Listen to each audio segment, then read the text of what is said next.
we physicists create. Bigger than steam power, bigger than electricity. And that is the transistor, the laser, and high technology. Next slide.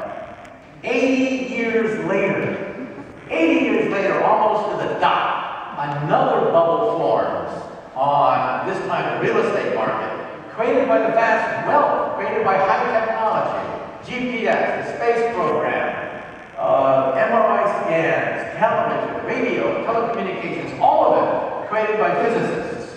That bubble popped just a few years ago. 80 years apart. 1850, caused by the power of steam. 1929, created by electricity and the steam and the gasoline-fired motor. And then 2008, wealth created by high technology. Next slide. So the next question that we're going to ask today is, what is the fourth wave? The first wave was steam power, which gave us the crash in 1850 and the birth of Marxism. The second wave was electricity, and that gave us the crash of 1929. The third wave was high technology. That crashed 2 years ago. What is the fourth wave? Well, we think the fourth wave is going to be a combination of biotech, artificial intelligence, and nanotechnology. And if this is true, we'll probably have another crash 80 years from now. So your grandkids may see another crash in the year 2090. Next slide. So let's now talk about Moore's Law. Moore's Law is a prediction that extends, we think, to the next 10, 20 years. For the past 50 years, computer power has been doubling every 18 months. Today, if you get a birthday card in the mail, you open it up, and it sings happy birthday to you. You open it up, and it sings happy birthday to you. There's a chip. There's a chip in that birthday card.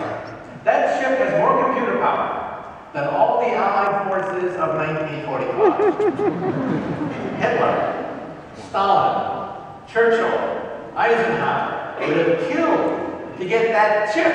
And what do you do with that chip? You throw it away in the garbage.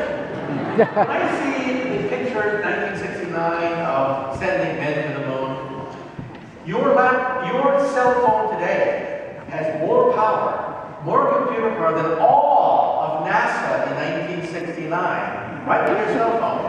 When I see these old videos, I see 64K processors used by NASA back then. Oh my God, 64K processors. I wouldn't go in that tin can. You'd have to put me in a moon rocket. Being backed up by 64K processors. They only belong in a museum piece. That's how powerful your cell phone is. Next slide. So we physicists helped to assemble the internet. Now the internet could have been Big Brother.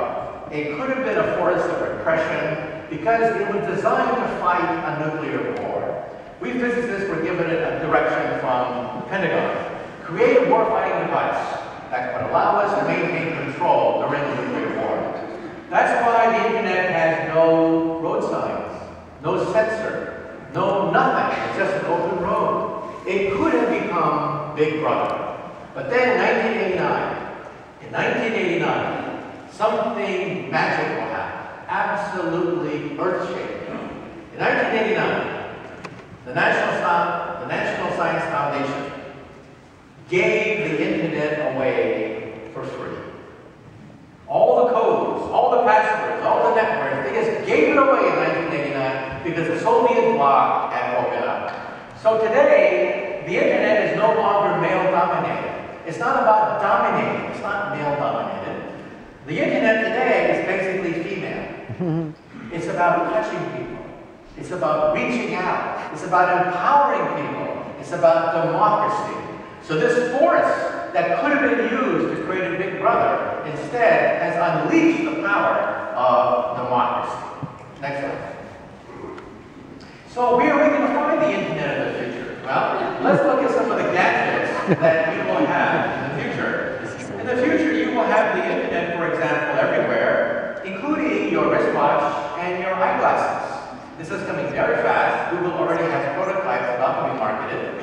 You will put on your glasses, and the glasses will recognize people's faces.